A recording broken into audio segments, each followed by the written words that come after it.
presents exciting news. Is the divorce over? Are spirit and science tying the knot once more? Are the church and the laboratory saying the same thing?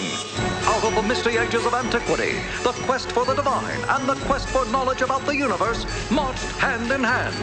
Ancient Sumer, there was a god of astronomy, a god of horticulture, a god of irrigation, and the temple priests were the scribes and technologists investigating these fields of knowledge. Ancient Greece, philosophers asking the questions of why are we here, developed the theory of the atom, celestial movements, and human ethics. Medieval Europe, the Western Church arose to a position of supreme power. Kingmaker, landowner, and purveyor of the truth. The Church took it upon themselves to be the one knower of everything. The dogma was law. Yet science had moved forward and now challenged the dogma that the Earth was the center of the universe. Copernicus, Bruno, and Galileo all felt the heavy hand of the Church. The tragedy. Unable to suppress science anymore, the Church and science divided up knowledge and human endeavor. Descartes invented dualism. The Church had the unseen, science the seen, and materialism was born. An uneasy truce. Scientists were no longer being bound, and they reacted with a vengeance.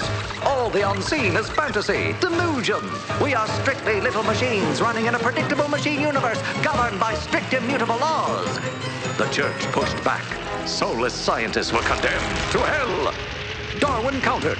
The creator is nothing, nowhere. We are random mutations, simply a carrier of TNA's relentless quest for more in a meaningless universe.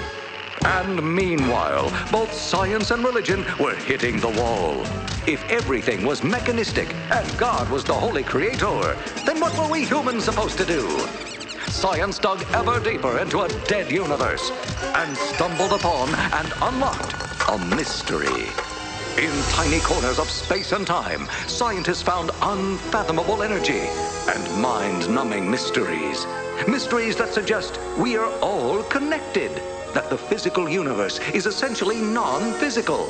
Time and space are just constructs of this non-materialness. And today, renegade scientists are meeting with religious leaders. Conferences pushing forward a meeting of science and spirit are springing up. As the 20th century blew open the doors of a mechanistic view, will the 21st century blow down the iron wall between the church and laboratory?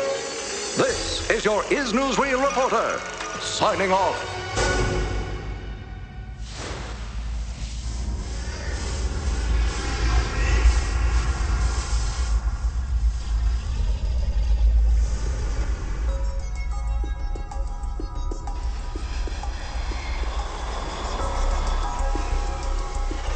The rabbit hole and how deep and how far we want to go is really how much do you want to discover about your true nature? Alice went down the rabbit hole where she met the Mad Hatter. Hatter was mad, and the idea was you want to get out of the rabbit hole after you've gone in. So there's two stages to science. There's the crazy part where you go down the rabbit hole, and then there's the part where you check the craziness of your ideas against a rigorous, strict, straitjacket-like process. I think the interesting thing about science, the interesting thing about physics, is that it is a genuinely new and novel way of trying to come to grips with the world. I think the experimental method, which is important to physics, is a very different business from the method of revelation or the method of meditation or something like that. I don't think it's true that, for example, adherents of, say, Buddhism could imagine changing their beliefs based on the outcomes of some experiments people do with electrons. Why this apparent rift between the church and science, or between science and religion, emerged today, I think the roots of that are very deep, because it probably goes back to a conviction that some of the books of the scriptures, like the book of Genesis, which deals with the beginnings, is actually telling us about the origins of the world. Now, in fact, any biblical scholar will tell you, and this is not news, that the book of Genesis was never meant to be about the origins of the world. But many churchmen believed that in the book of Genesis you had actual sort of live news like CNN about the beginnings of creation. And therefore you had many people down through the ages, like the famous Archbishop James Ussher in Ireland in 1650, who calculated all the ages of the patriarchs back along and worked out to his own satisfaction that the creation of the world occurred in the year 4004 BC on the 17th of September at 9 o'clock in the morning. I think that there must be a scientific explanation for spirituality. I don't think there's been a good one until recently. To me, the only one that makes sense is that proto-consciousness, Platonic values, goodness, truth, exist at this fundamental level of space-time geometry, which can influence our actions if we're open to them, and interconnects us to all other beings, to the universe at large.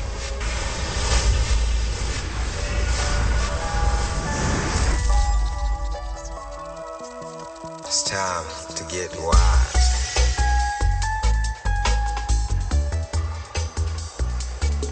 Science creates the stories that we live by. And science has told us a very bleak story. It's told us that we're some sort of genetic mistake, that we have genes that use us basically to move on to the next generation, and that we randomly mutate. It's said that we are outside of our universe, that we're alone, that we're separate, and that we're this sort of lonely mistake on a lonely planet in a lonely universe. And that informs our view of the world. It informs our view of ourselves. And we're now realizing that this view of separateness, is one of the most destructive things. It's the thing that creates all the problems in the world. It's time to get wise. And we're now realizing that that paradigm is wrong, that we aren't separate. We are all one. We're all together. At the very nethermost element of our being, we are connected. And so we're trying to understand and absorb what are the implications of that. What does this really mean to me in my life? We need a new spiritual milieu. We need a new spiritual way of understanding the nature of what it is to be a human being. Because the old ways, the old mythologies, the old monarchy, king, God, versus the old lawful scientist way of doing everything are dead. They need to be buried. We need a new realm, a new vision. And I think quantum physics, if anything, could help us get a step up in the right direction. I think the key aspect of the new paradigm, at least in medicine, which is my little piece, is that consciousness is real and has an impact. We have to go beyond our senses to create a new paradigm. It may very well be that what's going on inside of you, in your brain, in your nervous system, in your nature of observation, how memory works, how mind works, it may very well be that what is happening there is some kind of observer-matter interrelationship, which is indeed making things real for you, affecting how you perceive reality. It's not changing the reality out there. It's, you know, you're not changing big chairs and big trucks and bulldozers and rockets taking off. You're not changing those, no. But you're changing how you perceive things, and maybe how you think about the things, how you feel about things, how you sense the world.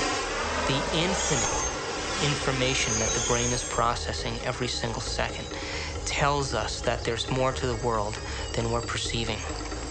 However, every single time we're immersed in an experience with our senses, seeing, smelling, tasting, feeling, as we're immersed centrally in our reality. We know nothing about reality, and all of our sense of so-called reality out there is filtered through our sense organs. The brain processes 400 billion bits of information a second, but we're only aware of 2,000 of those. That means that reality is happening in the brain all the time.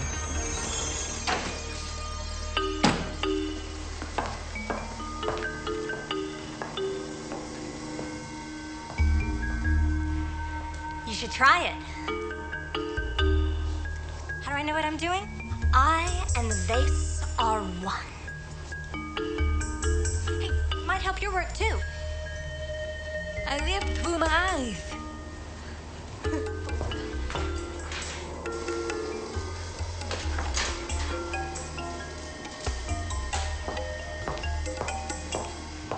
Acting in reality. Not just some nebulous, nothing, touchy-feely world of shifting whatevers. If it's real, I want to see it. The eyes are, in some senses, a camcorder because they are taking that information and they're storing it, but you're not really able to get it to mean anything until you actually put it all together. So in some senses, it requires the editor's table to really put the whole thing together, to put the movie together of what your life and your world is actually about. If I get out of bed in the morning, okay, and I suddenly decide to take very seriously the claim, which is surely a true claim, that I don't know for sure if my eyes are working correctly, okay? So that for all I know, even though it looks like there's a stable floor by the side of my bed, there might be a cliff or something like that, okay? If I am unable to order those possibilities in terms of probabilities that I assign to them, then I'm not going to get out of bed. It seems to me I'm paralyzed in the most literal sense of the word, okay? I'm going to have no idea how to literally take the next step. It's definitely the case that we know that my eyes might in principle be deceiving me at any moment. We've had experience of people before subject to hallucinations, and even if we didn't, we don't know how to prove as a fundamental matter that our eyes never deceive us. That's absolutely right. But when we make the decision to get out of bed in the morning, we are assigning probabilities to the various hypotheses compatible with my seeing a floor by the bed. One hypothesis is there really is a floor there, and that's why I'm seeing it. Another hypothesis is my seeing the floor is a hallucination, and there's a cliff there. By getting out of bed in the morning, you endorse one of those hypotheses as more likely than another. Well, ultimate reality, I think, it very frequently depends a lot on how a person perceives it and what they actually think is the real reality of our world. If the brain is processing 400 billion bits of information and our awareness is only on 2,000, that means reality is happening in the brain all the time. It's receiving that information, and yet we haven't integrated it. But if we're given knowledge and information outside of convention, outside the box of convention, or say we merge quantum physics and neurophysiology, and the brain is asked to contemplate, or we're asked to contemplate on that, and examine the what-ifs and possibilities and potentials, and associate our knowns with our experience of what we know, and repeat it over and over again, the brain is going to start to integrate two independent neural nets, and it's going to create a new vision. And that new vision is going to be like taking a flashlight and shining it from those 2,000 bits of information that have to do with our body and our environment and time, slightly over in the dark and looking at something new. That's called realization.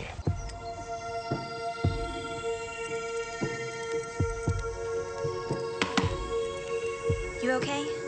I heard you scream earlier. Was it another dream?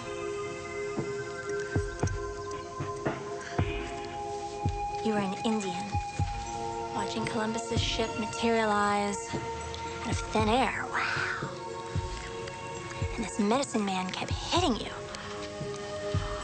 Cool. Hey, maybe it was a past life, or a parallel reality, or a future life. Get weird.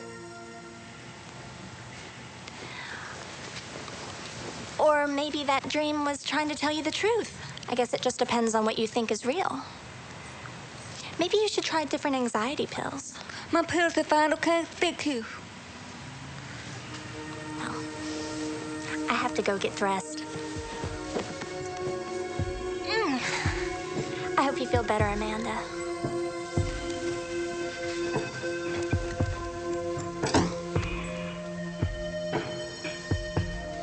God, Amanda. I could be such an asshole.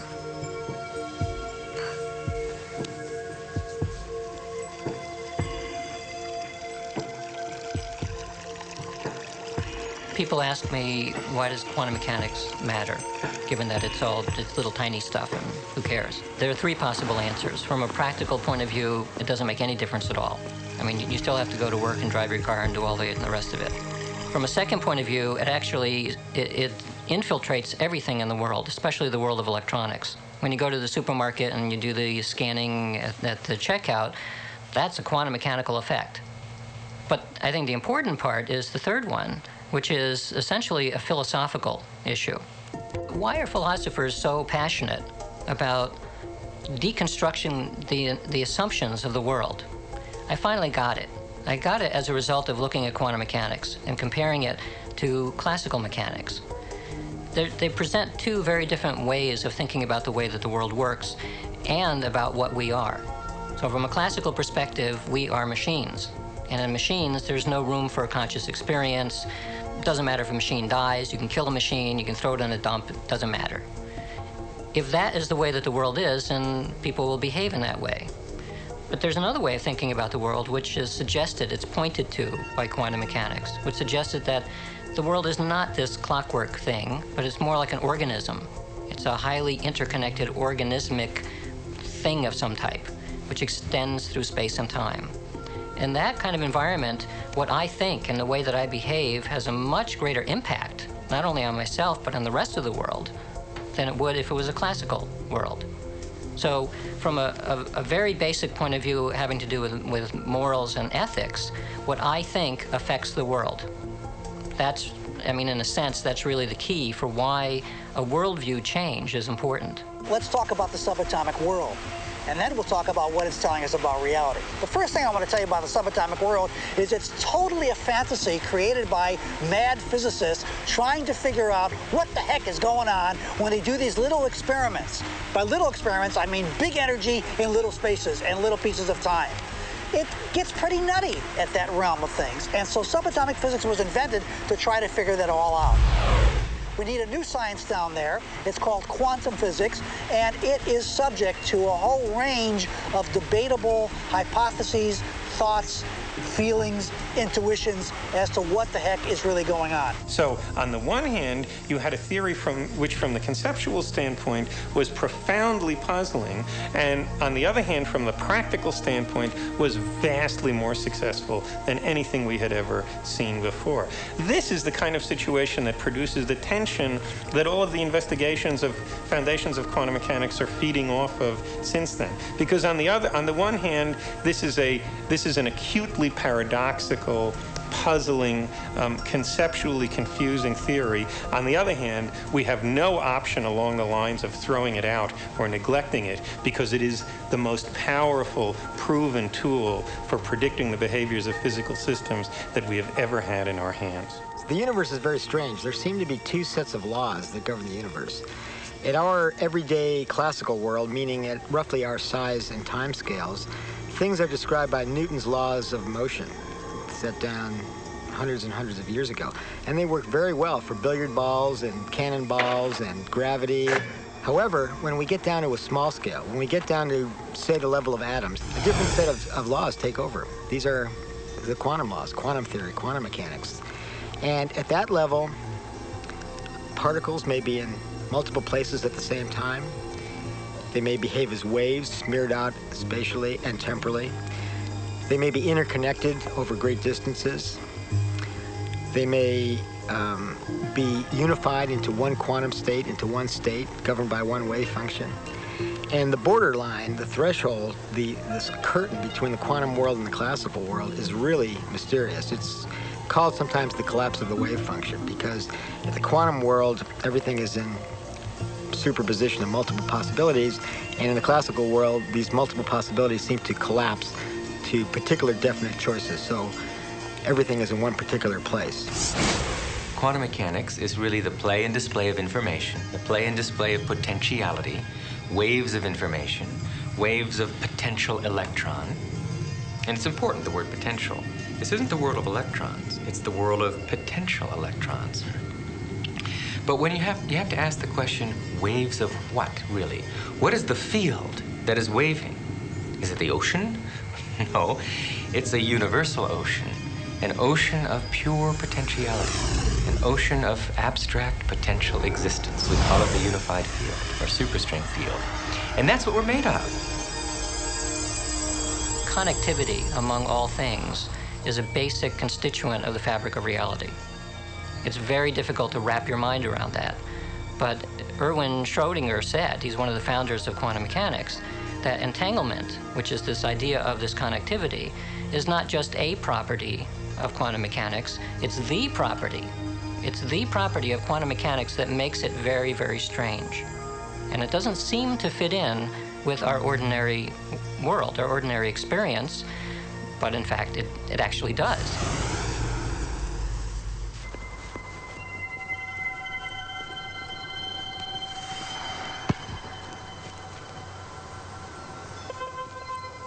You want to shoot some hoops?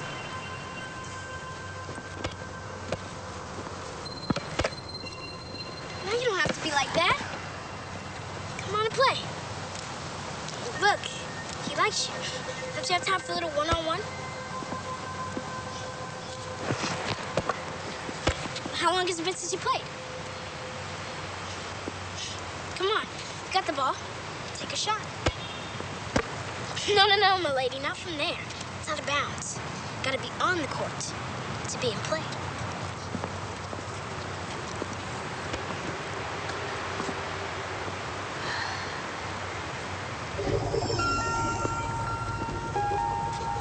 Welcome to Duke Reginald's court of unending possibilities.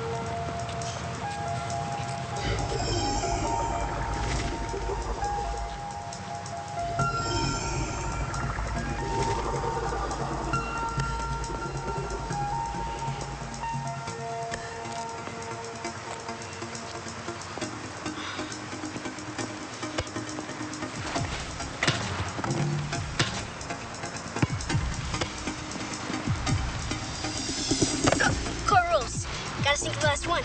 That huh? It never touched you. Right. And it's not solid. Its ball is mostly empty. We were all taught in school that the world is made of stuff, of matter, of mass, of atoms. Atoms make up molecules, molecules make up materials, and everything is made of that. But atoms actually are mostly empty. For example, if this ball were the nucleus of an atom, a proton in a hydrogen atom, for example, then the electron circling this, which would describe the outer limits of that atom, would be out by that mountain over there, roughly 20 miles away. And everything in between is empty. In fact, the universe is mostly empty. However, when we go down in scale, in the emptiness, we eventually come to a level, the fundamental level of space-time geometry, the fine basement level of the universe, where there's information, there's a pattern. It's called the Planck scale, and it's the fabric of the universe. And at that level, there's information that's been there since the Big Bang. So most of the universe, even of matter, is actually empty. Most people think that the vacuum is empty. But for internal consistency of quantum mechanics and relativity theory, there is required to be the equivalent of 10 to the 94 grams of mass energy, each gram being E equals mc squared kind of energy. Now that's a huge number, but what does it mean practically? Practically, if I can assume that the universe is flat, and more astronomical data is showing it's pretty darn flat. If I can assume that, then if I take the volume or take the vacuum within a single hydrogen atom, that's about 10 to the minus 23 cubic centimeters. If I take that amount of vacuum and I take the latent energy in that, there is 1 trillion times more energy there than in all of the mass of all of the stars and all of the planets out to 20 billion light years. That's big. That's big. And if consciousness allows you to control even a small fraction of that, creating a Big Bang is no problem. Organizations like NASA, British Aerospace, are all trying to tap into this incredible unimaginably large energy sea. And they feel if they can tap this, we can travel to different galaxies. So they understand that in empty space, there is this unbelievable energy. The major basic idea that quantum physics implies, which makes us understand this or even think about this new paradigm, the thing which is that there's this underground, there's got to be a realm of existence which cannot be ever touched on or seen, which bubbles into the existence, giving rise to our understanding of the world.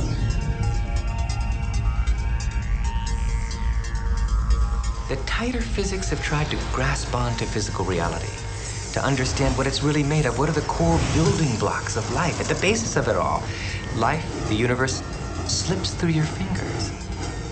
And you come up with something that's increasingly abstract to come to the realm of pure abstraction.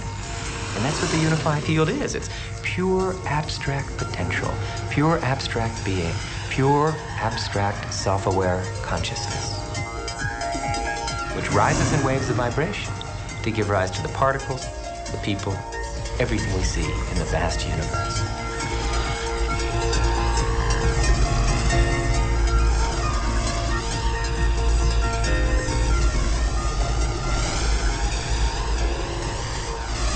What makes up things are not more things, but what makes up things are ideas, concepts, information.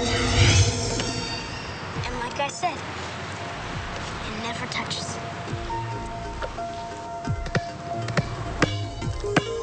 Another strange fact is that objects never really touch each other.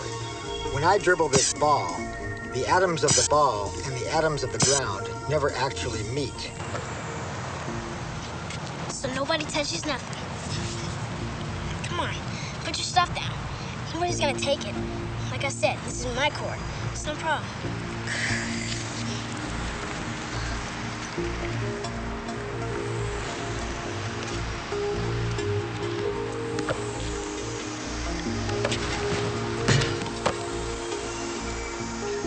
How long has it been? I'll be 8. The first inkling in physics that we got that time ain't what it seemed to be came with relativity. That was the first inkling that time was not absolute. It was not the absolute ruler of the universe. That God Almighty did not say 1 second, 1 second, 1 second, 1 second, 1 meter, 1 meter, 1 meter. You're in a gravitational field. Your head is actually moving at a slightly faster rate than your feet. The second law of thermodynamics says that things unwind and move forward, so that gives an arrow of time. But at the quantum world, in the micro world, the second law of thermodynamics doesn't seem to hold, and things can go backwards or be timeless. The fundamental equations of physics have a property which is referred to as time reversal symmetry. And what time reversal symmetry means is that a set of laws, which are time reversal symmetric, are laws that have the following feature. For any process that's in accord with those laws, the same process going backwards is exactly as much in accord with those laws, okay?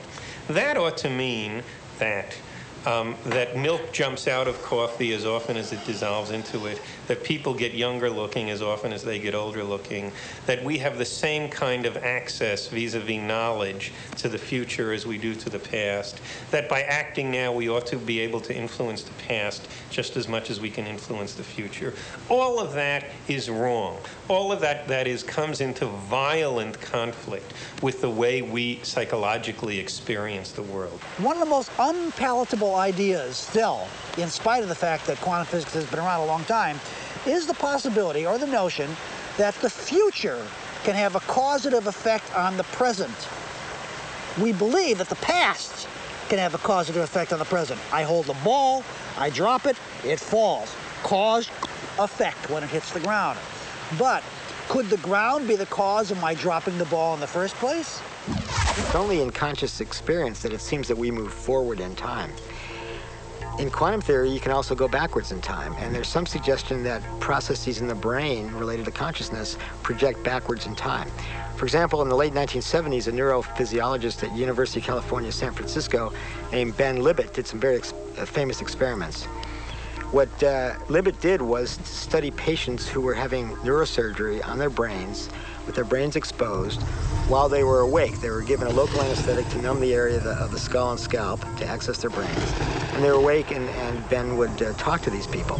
So, for example, what he did was he would stimulate their little finger and look at the part of the sensory cortex on the opposite side that was related to that, record from it electrically, and ask the patient when he or she felt the stimulus on the little finger. And he would also stimulate at that particular area of cortex. Now, what you would think would be that if you stimulate the little finger, it takes a finite period of time to get to the opposite side of the cortex, so the patient would report it a fraction of a second later after the stimulus. And when you stimulate it directly, the patient would report it immediately. He found just the opposite. When you stimulated the little finger, the patient felt it immediately, and when he stimulated directly on the cortex, there was a delay. After sorting through all the data and repeating this over and over, Libby came to the conclusion that somehow the brain was projecting information backwards in time, so that it did take a finite amount of time to get to the sensory cortex, but the brain projected it backwards in time so that the conscious perception was that the stimulus was felt when the pinch actually occurred. There have been some studies which have shown that when people are beginning to move a hand or beginning to say something, that there's actually activity in the brain in certain nerve cells of the brain, even before they become consciously aware of what they're trying to do. I know it seems to me that I often do things and then decide a fraction of a second later what to do, but I've already done them. I agree. You can always go back in time.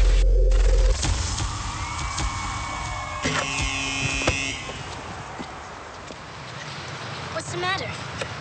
Remember, it's empty. How do you know this shit? I read Dr. Quantum comics. Everybody thinks it's just kid stuff, but I know it's real. That's how I do my magic on the cord. So, what they taught us in school isn't really the way it is. And that our senses are playing tricks on us. You just gotta wonder, what is this reality that we find ourselves in? Quantum physics says it's all just waves of information. Do I believe that? I hope so. Yikes! That's how I do my magic on the cord. Yeah, I always choose the Wonder Boy first. Well, Dr. Quantum says everybody's got it. Everybody's doing it. Doing it constantly. Each and every time you look. And here we are, the granddaddy of all quantum weirdness. The infamous double slit experiment. To understand this experiment, we first need to see how particles, or little balls of matter, act. If we randomly shoot a small object, say a marble, at the screen, we see a pattern on the back wall where they went through the slit and hit. Now, if we add a second slit, we would expect to see a second band duplicated to the right. Now, let's look at waves. The waves hit the slit and radiate out, striking the back wall with the most intensity directly in line with the slit. The line of brightness on the back screen shows that intensity. This is similar to the line the marbles make. But when we add the second slit, something different happens. If the top of one wave meets the bottom of another wave, they cancel each other out. So now, there is an interference pattern on the back wall. Places where the two tops meet are the highest intensity, the bright lines, and where they cancel, there is nothing. So, when we throw things, that is, matter, through two slits, we get this, two bands of hits. And with waves, we get an interference pattern of many bands. Good so far. Now, let's go quantum.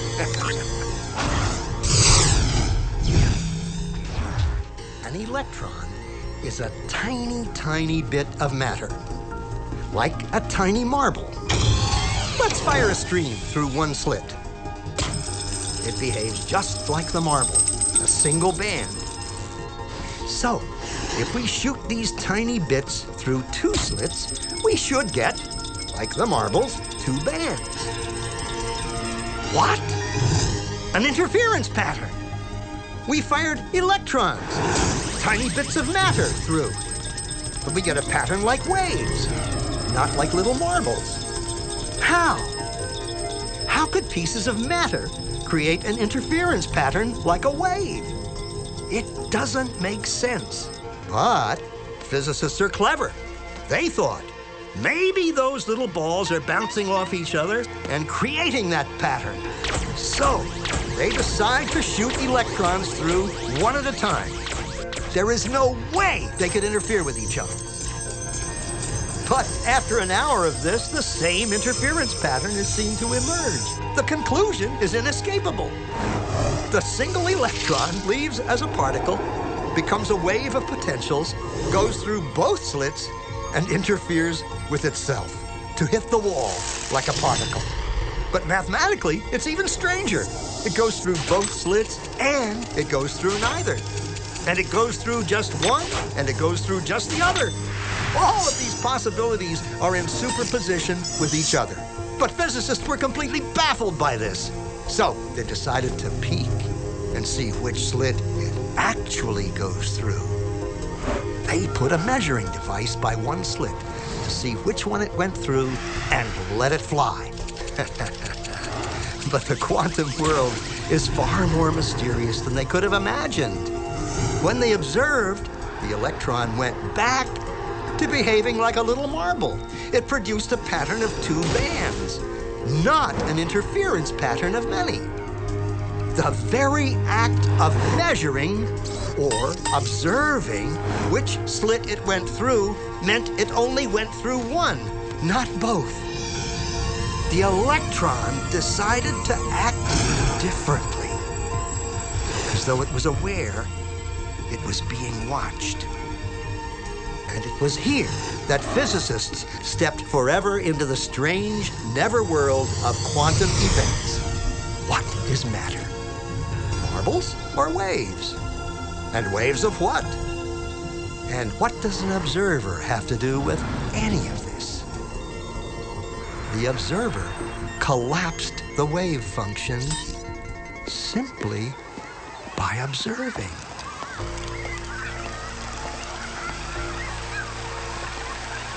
We are always the observer. But sometimes we identify with the event so much so that we even lose the aspect of the observer. That's why the materialist gets totally lost and thinks that we could do without the observer. The physics data tells us that an object itself is really a simplification for what we call out there. One is particularly when we're looking at atomic and subatomic particles or atomic and subatomic matter in any form. What we find is how we go to look at it, what we choose to examine it with, actually changes the properties of what we observe to be out there. Is this the observer, and which is so intricate to understanding the wacky, weird world of quantum particles and how they react? Is this, then, the observer? And even though we cannot have a quantum field without the observation of scientists who have gone there, who have uncovered it, layer after layer after layer, they're all observers. But not one of them agree conclusively on all points in the field, because they are perceiving the field mathematically from different angles of perception. We don't know in quantum mechanics how to hook ourselves as observers up with the world. We don't know how to treat ourselves as observers as just another part of the physical system that we're describing. The only way we know how to do quantum mechanics as it's traditionally formulated is to keep the observer outside of the system you're describing. The minute you put him in, you get all these paradoxes. And we're forced to say things in quantum mechanics like, look, the book is doing what it's doing because of quantum mechanics, and I see that because I'm there and I see it, and you better not try to analyze that second part of the sentence in terms of applying quantum mechanics to it, because it's going to break down. That's why there are these two separate laws of the evolutions of physical systems. One that applies when you're not looking at them, the other that applies when you are. But that's crazy. There's no way that we're ever going to mathematize or put into mathematical formula this very act in which a conscious observer comes up with the answer. People say, oh, the measuring instruments, the recorder records it, and there it is. It's on the tape. It's recorded. You forgot one part of the equation. Somebody has to look at the tape. And until somebody looks at the tape, it ain't recorded at all. When you are not looking, there are waves of possibility. When you are looking, then there are particles of experience.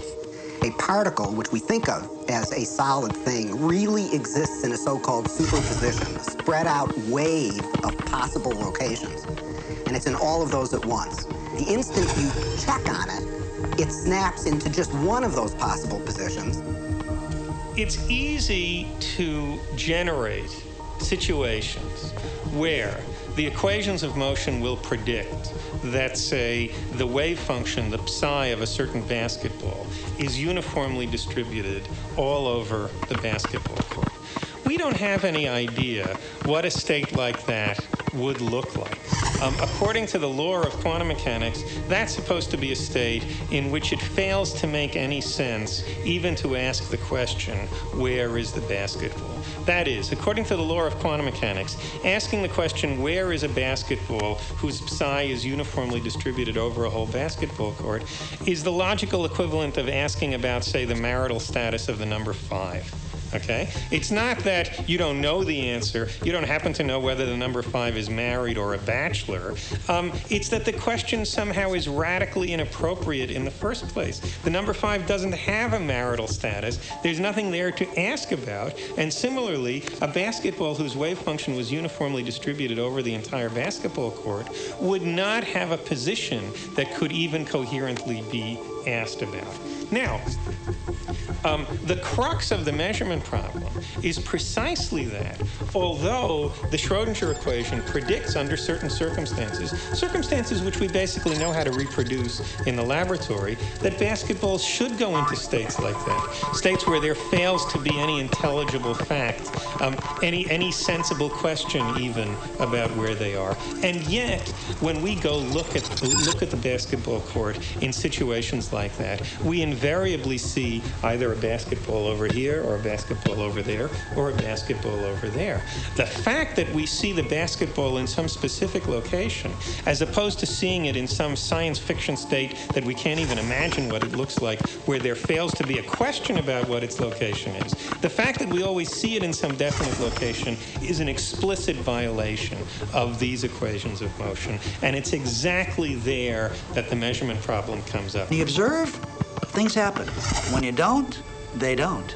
Superheroes use superposition, with the world being potential strips of reality, until we choose. Heroes choose what they want, being in many places at once, experiencing many possibilities all at once, and then collapsing on the one. The question is, how far down the rabbit hole do you want to go?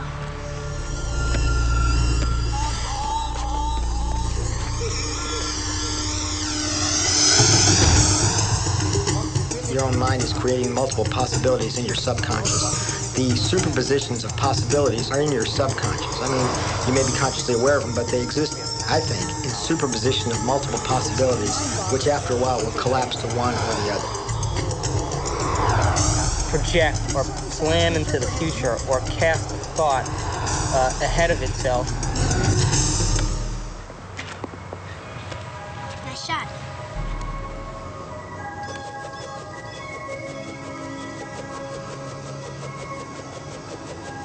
But the great-great-granddaddy of wacky quantum weirdness is entanglement. If time reversal symmetry destroys the notion of time, then entanglement crushes our experience of space. Two objects, two electrons created together, are entangled. Send one to the other side of the universe. Now, do something to one, and the other responds instantly. Instantly. So, either information is traveling infinitely fast, or, in reality, they are still connected. They are entangled. And since everything was entangled at the moment of the Big Bang, that means everything is still touching. space is just the construct that gives the illusion that there are separate objects. Are we far enough down the rabbit hole yet? You now can see in numerous labs around the United States objects that are large enough to be seen by the naked eye, and they are in two places simultaneously. And you can actually take a photograph of that. Now, I suppose if you showed a photograph, they'd say, oh, great, here's this nice blob of colored light, and I see there's a bit of it over here and another bit of it. So you got a picture of two dots. What's the big deal? Superposition is pre-detection. What I was speaking about in the film is post-detection. Now, under normal circumstances, a single object, once it has been detected, is in just one position. However, there are states of matter that have been created now in which objects can be in multiple positions simultaneously, not just two, but actually as many as 3,000 positions. The first of these objects were called Bose-Einstein condensates. And they are single wave functions, meaning they are single particles. But even though they're a single wave function, the wave function has multiple positions.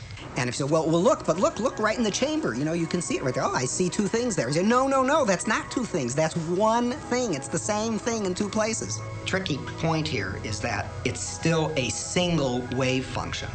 It's not 3,000 separate wave functions. It's one wave function. So it's one particle. I'm not sure that people's jaw would drop about it because I don't think people really believe it. And I don't mean that people say, oh, you're lying, or oh, the scientists are confused. I think it is so mysterious that you can't even understand how amazing it is. One particle in 3,000 different locations. Now, if you were to weigh one of them, would it weigh 1/3,000th? Well, you can't weigh one of them. Why? Because it's one particle. It's one indivisible particle. But if it's in different locations, can't you put a scale under one? No, it's inseparable. It's not this is the tricky conceptual part. That it's not 3,000 separate parts. Even though it looks that way. Right. You can look at it, and you can't actually see the one with 3,000, but you can look at the simpler ones, the ones that are 2 or 3 or 4, and you can see as I say, if you go onto the web, you'll see photographs of these. You'll see these little dots floating in space, and these are the different parts of one object. They're not separable. It's not 4 different objects or 6 different objects. It's one wave function. It's one object. That's a real brain fart, isn't it? Because when you think about it, you just, wait a minute, no, they're like here, here, here, so it's obviously 1, 2, 3. No, you can't, and you can't pull one away from the others. If you try to pull one away from the others, the entire thing will just disappear. And then furthermore, you've seen Star Trek and whatnot. Beam me up, Scotty. Beam me up, Scotty. So it all seems sort of, oh, well, what does that really mean? But you've got to really stop and think about what that means, that it's the same object and it's in 2 places at once. And people tinker in the lab and they get angry about things and they have lunch and they go home and they lead their lives just as though nothing utterly astounding is happening, because, of course, that's how you have to go about it. And yet there is this completely amazing magic sitting right in front of your eyes.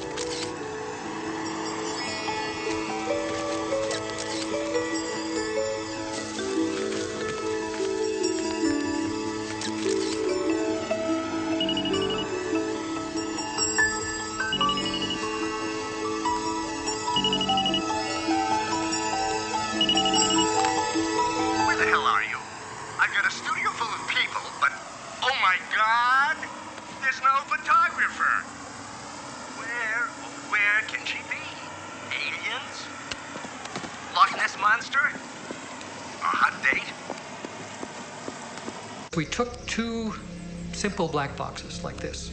Inside is a very simple electric circuit with a few diodes, oscillator, EEPROM, some resistors and capacitors. Basically, that's it. We wrap one in aluminum foil. We put it in an electrically grounded Faraday cage. The other we set on a tabletop around which 4 very well qualified meditators, highly inner self-managed individuals sit. And they go into a deep meditative state. They cleanse the environment. They make it essentially a sacred space using their mind cleansing procedures and their intentions. And then one of the 4 speaks the specific intention for this device. The intention is to influence a particular target experiment. Might be to increase the pH of purified water by 1 full pH unit, or to decrease the pH by 1 full pH unit. We've used these devices on all those experiments and have been robustly successful. In the meditative process, then after one speaks the particular intention, it's held various ways by the 4 for maybe 15 minutes, and then so be it, it's let go. And then a subsidiary intention is stated to seal that imprint into the device. We take one of these devices with its aluminum foil, we put it in a soft package, we put it in a FedEx packet, we ship it 2,000 miles away to the laboratory we were using up in Minnesota. And as soon as it arrives there, it goes into its own electrically grounded Faraday cage. The next day we do the same with the control. The experiment is running, and basically then one just takes the device out, sets it beside the experiment within 6 inches to a foot, and turns it on for a period of time. That's it. Now, we learned over some period of time that there was another factor. We found that the use of these, we call them intention imprinted electrical devices, the continued use of this somehow conditions the space to some higher level of symmetry. And we start getting new phenomena. That is, the devices work. That is, the pH, which is normal, starts rising 1 full pH unit, if that was the imprint, or starts dropping. If you go 1 full pH unit or beyond, you're dead. I mean, that's what it means to a human. REG machines, random event generators, are electronic tosses of the coin. One type of random number generator experiment that's been conducted many, many times, hundreds of times, over the past 4 decades or so, since around the 1960s, has been a random generator that only produces sequences of random bits, 0s and 1s, like flipping coins. And you would simply ask somebody to press a button, it would produce 200 bits. And you would ask them to say, well, try to make it produce more 1 bits than 0 bits. And when you take the entire body of literature, all of the hundreds of experiments that have been done, you can ask a single question. Did it matter that people were trying to push it towards 1s or push it towards 0s? And the overall answer is yes, it does matter. That somehow intention is correlated with the operation, with the output of these random number generators, such that if you wish for more 1s, somehow the generators produce more 1s. So when they talk about in quantum physics being a completely arbitrary and random process, what they're not accounting for is the extraordinary effect of human thought, of human intention. When the O.J. Simpson trial was going on, lots of people were watching television because of the courtroom drama that was unfolding. And Radin intuited that there must be a lot of intention going on at the time when the courtroom drama is strong. So he hired a bunch of psychologists who kept track of the courtroom drama. At the same time, Radin was studying the behavior of random number generators. But then Radin found that whenever the intentions were strong in the courtroom, that's when the deviation of these random number generators from randomness becomes very high. This leads naturally to wonder, are people affecting the world of reality that they see? You betcha they are. Every single one of us affects the reality that we see, even if we try to hide from that and play victim. We all are doing it. Just tell me where you are. Okay, good. But hurry, will you please, because these models are giving me a headache. 10 minutes.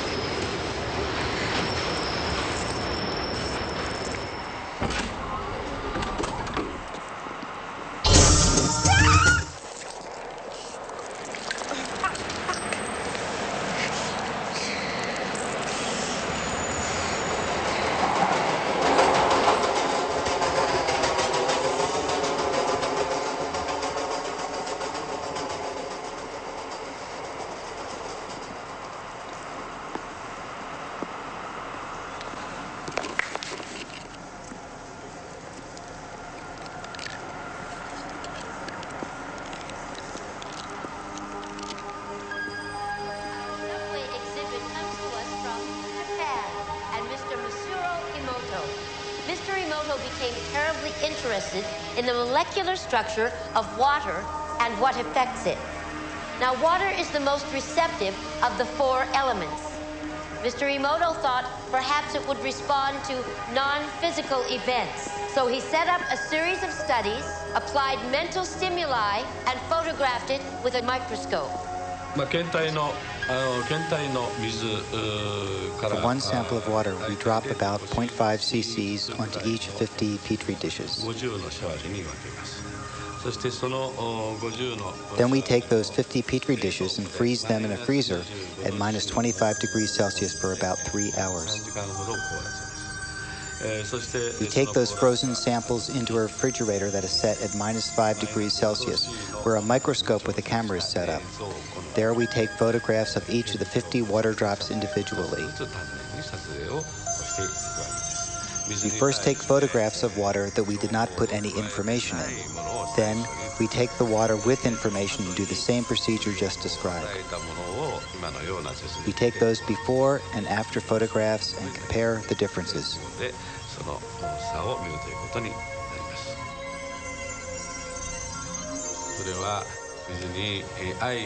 When we projected the feeling of love and thanks to water, it made the most beautiful crystal. At times like this, I think water is at peace. This first picture is a picture of water from the Fujiwara Dam.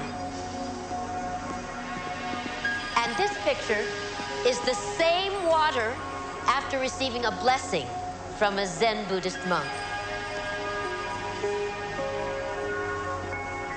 Now, in this next series of pictures, Mr. Emoto printed out words, taped them to bottles of distilled water, and left them out overnight. This first photograph is a picture of the pure distilled water, just the essence of itself. These subsequent photographs, as you can see, are each different. This is the chi of love.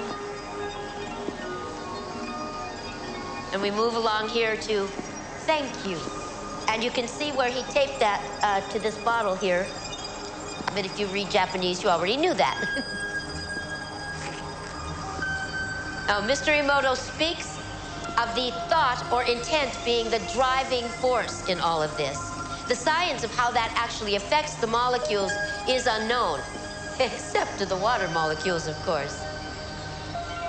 And it's really fascinating when you keep in mind that 90% of our bodies are water.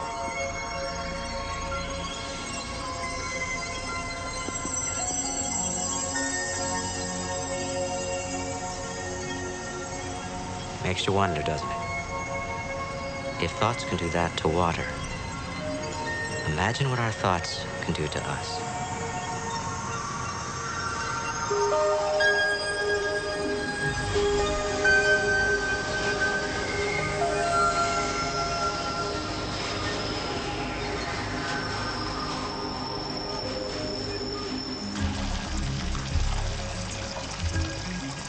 One of the most interesting experiments with random event generators occurred when it was really out of time. Some of the Princeton investigators and some of the other ones decided that they would try to see whether or not you could affect a random machine after it had run. So they converted it, instead of having a computer with a visual screen, they had a computerized situation that was audio tapes. And they had it with clicks in the left ear and clicks in the right ear. And they already played this with nobody listening to it, so that it already ran. They put that in a vault, and they then gave the tape, the already run tape, to a participant and said, take it home, I want you to listen to it, and I want you to make more left ear clicks than right ear clicks with it. Send your intention to it. So the person did. They handed back the tape, and they played it, and lo and behold, and they played the one in the vault too, and they discovered that they were both the same, and they both had more left clicks than right clicks. So what was going on here? Well, it wasn't as though the person who was the participant had actually affected it at the moment he was listening to it. His thoughts and his attention had moved back down the timeline and affected it at the moment it was generated. Most people don't affect reality in a consistent, substantial way because they don't believe they can. Whatever way we observe the world around us is what comes back to us. And the reason why my life, for instance, is so lacking in joy and happiness and fulfillment, is because my focus is lacking in those same things exactly. If we're victims, we should ask ourselves, have I a victim mentality? If I'm continually meeting misfortunes and accidents and tragedies, maybe it's because my mentality is basically attuned to accepting that this is the way life is, and so it happens. Now, why can I not achieve those things? Fundamentally through lack of focus. The average person loses their attention span every 6 to 10 seconds per minute. When one wants to focus, intent, you want to be a singleness of mind. That's why some of the old occult teachings teach people to focus on a flame, a match flame, in fact, so that you learn to bring your attention into a very sharp channel so that the energy density becomes greater. The mind is structured in layers, just like the universe is structured in layers, from superficial to profound.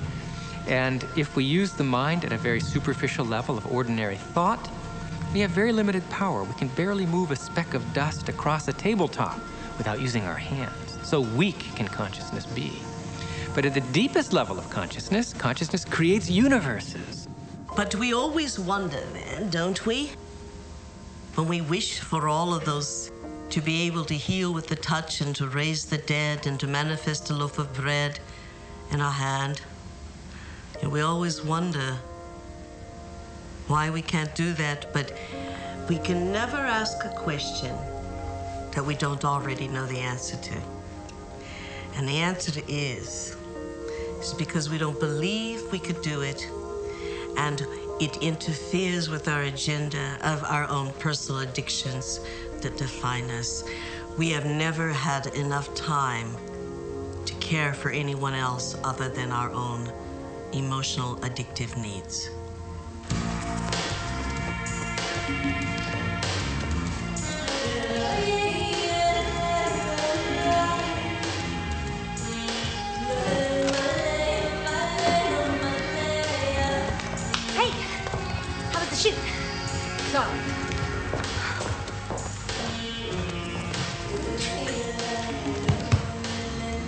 Your boss called. He's worried about you.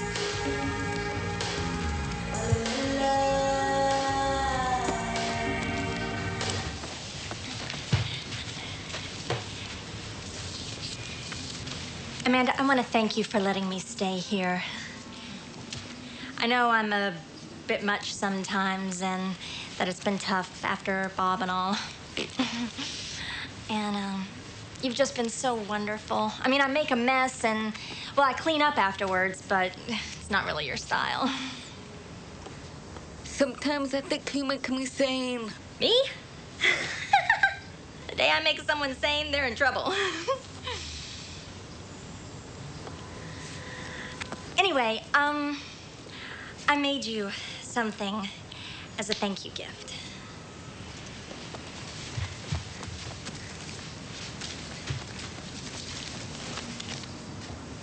Open it.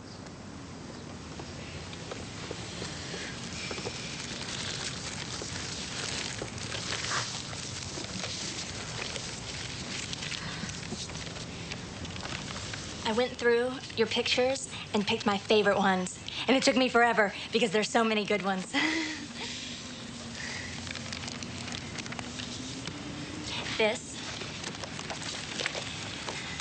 That's for all the wonderful photos you will be taking.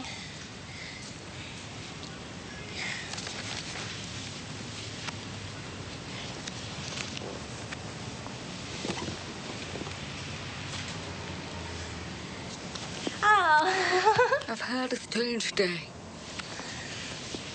Thank you.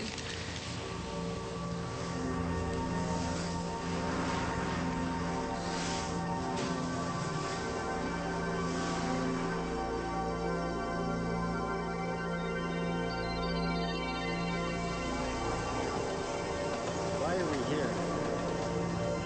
If thoughts can do that to water, imagine what our thoughts can do to us.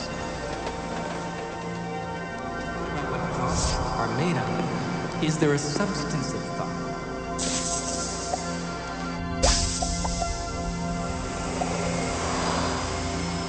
this is a dream, that I'm dreaming. Just as in a dream, you dream different characters can emerge and come out to you and talk to you and meet you and so forth, it's possible to go to another level of dreaming where you can become each of the characters that you dream. Go backward and forward in time. Time is relative. It goes backwards in time, forward in time, to bring quantum information. Time reversal symmetry. Of course we can go backward and forward in time. Occurred Are all realities in the quantum field existing simultaneously? The actual event of experience. There literally are different worlds in which we live. There's the macroscopic world that we see. There's the world of our cells. There's the world of our atoms, the world of our nuclei. These are each totally different worlds. They have their own language. They have their own mathematics. They're not just smaller. Each is totally different, but they're complementary. Because I am my atoms, but I am also my cells. I'm also my macroscopic physiology. It's all true. They're just different levels of truth. The deepest level of truth uncovered by science and by philosophy is the fundamental truth of unity. At that deepest subnuclear level of our reality, you and I are literally one. This gradually led into some notions that there was an invisible connection between everything. Physicists give this a name. They call it entanglement. As Einstein put it, he didn't believe that quantum mechanics could be true because it required that there be spooky action at a distance. That was his term. And what he meant is that when we have our ordinary sense of the way that the fabric of reality is, it seems like these two places are absolutely in space, they're separate, and never the twain shall meet. But in fact, it's not true. At some deeper level that we can't see with our eyes very clearly, two places in space are the same. They are co-located, coexisting. So if we imagine that common sense, the way common sense literally meaning that your senses tell you about the world, if that's the way the world is actually constructed, then things like psychic and mystical experience don't make any sense at all. Because the whole point about psychic and mystical experience that makes them strange is the sense that there's some kind of connection between what's going on inside your head and things elsewhere in space and in time. So what this view of quantum mechanics provides is a way of framing what these strange experiences are like.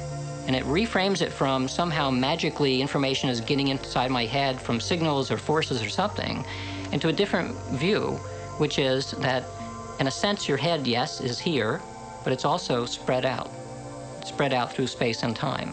And so when I'm able to get a telepathic impression from somebody at a distance, it's not because I somehow jumped out there and got it, but because at some deep level, my head and the other person's head are co-located. We become entitled all the time when we communicate telepathically. Those experiences are so striking. I literally can read your thoughts if I become entangled with you. And such things happen. There are distant viewing experiments. There are even experiments now that you are seeing light flashes and your brain potential picks up the signature of those light flashes, what is called evoke potential, that can be measured in an EEG machine connected to your brain.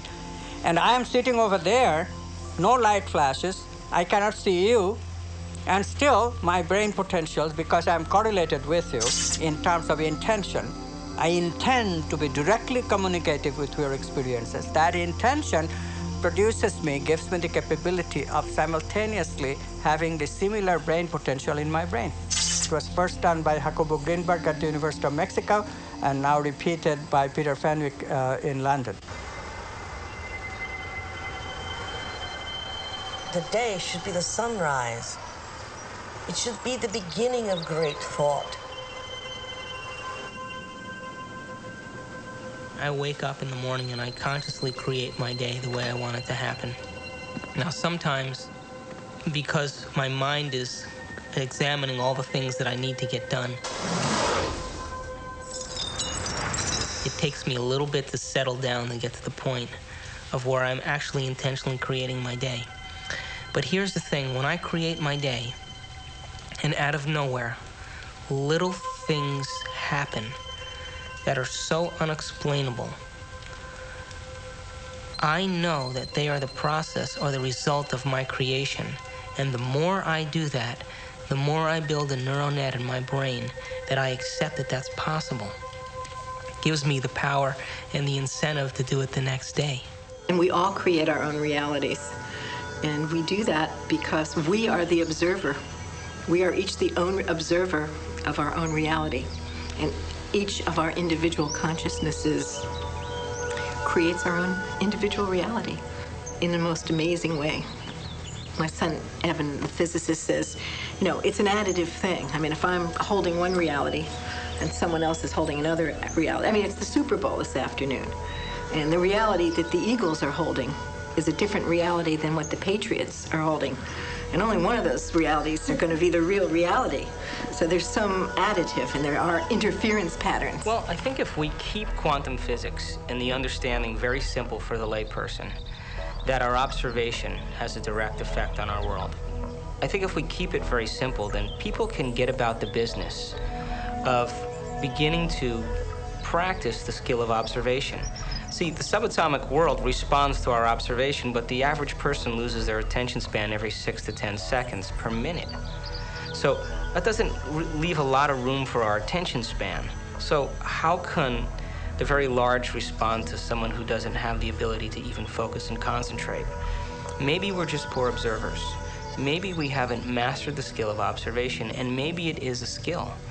And maybe we're so addicted to the external world and so addicted to the stimulus and response to the external world that the brain is beginning to work out of response instead of out of creation. If we're given the proper knowledge and the proper understanding and given the proper instruction, we should begin to see measurable feedback in our life.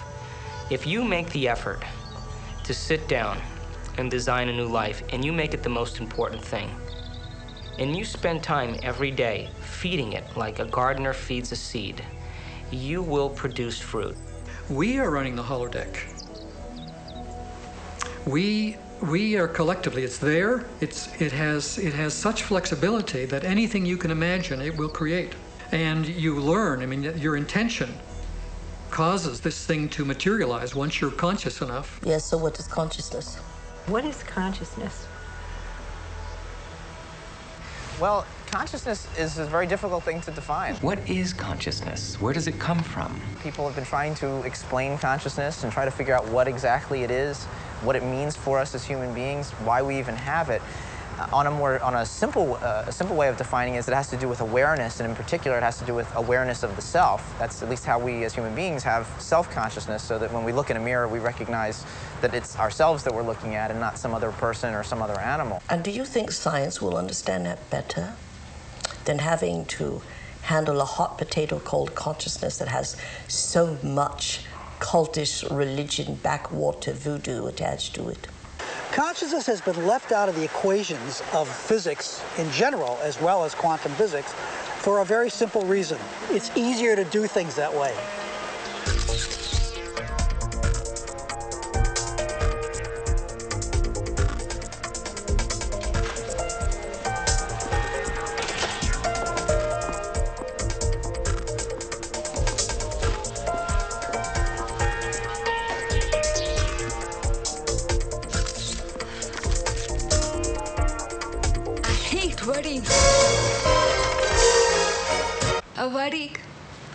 Come on, blink. This is a good assignment, if you'd see it that way. What to see? I do. They did. Oh, God, Amanda. I mean, you live in your past. I mean, everything with you is about what happened. You hate churches, you hate weddings, you hate guys. Consciousness, we have great trouble defining it. To me, consciousness is a byproduct of spirit entering dense matter. But we have a long, long way to grow before we get to the stage where it is meaningful for us to ask the question, will we know God? Most people think of God as that great figure in the sky with the white beard who's scrutinizing the human race from above. They see us here on earth as in some form of neutral testing ground, where we're placed by God for a period, and God watches from above, registering the scores on his laptop as to whether we perform according to his designs or whether we're offending him, as it's put. An absolutely outrageous idea how could we offend God, the type of God that people believe in? How could it matter so much to him? How could it, above all, matter that he would find it so serious a situation that he could condemn us to an eternity of suffering? These are bizarre ideas, but obviously they have a great hold on the fears and the limitations and the insecurities of people, which is why religion can play so effectively, whether deliberately or otherwise, on those insecurities. People fall into line very readily when they're threatened by these cosmic sentences of everlasting punishment. How in the Ten Commandments could we have possibly created a mind that could transcend space and time? No, we're too busy keeping our emotions in check to ever dream of infinite possibilities. And maybe that is the ultimate conspiracy. Even though a given person may have long ago thrown off the trappings of religion, they still live in the religious mold and they don't even know it. But their whole conception of how reality works is all something that has been molded by religion. So until you get that out of your system, you can't ever make go of an evolutionary perspective.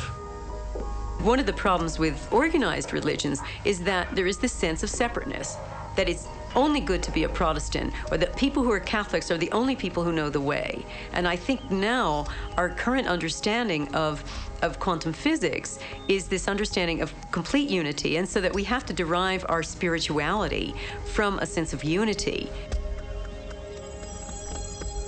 This is the basic journey of spirituality. When we ask the question, why am I feeling separate all the time?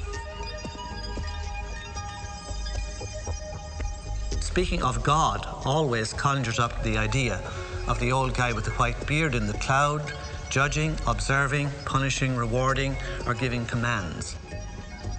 Once you're on that track, you're totally off the path of spiritual evolution and development.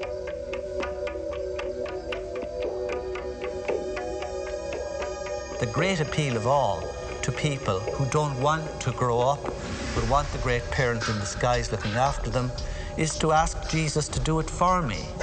If only I place my trust in Jesus, he will save me from my sins and look after me, and all will be well. Well, Jesus cannot eat my lunch for me, and Jesus cannot be born for me, and neither can Jesus save me, because what we're talking about in this, in real terms, is not being saved by anyone, God or otherwise. We are talking about a personal evolution.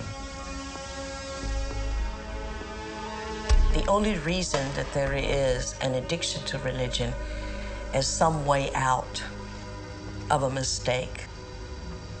Does that diminish the greatness of God?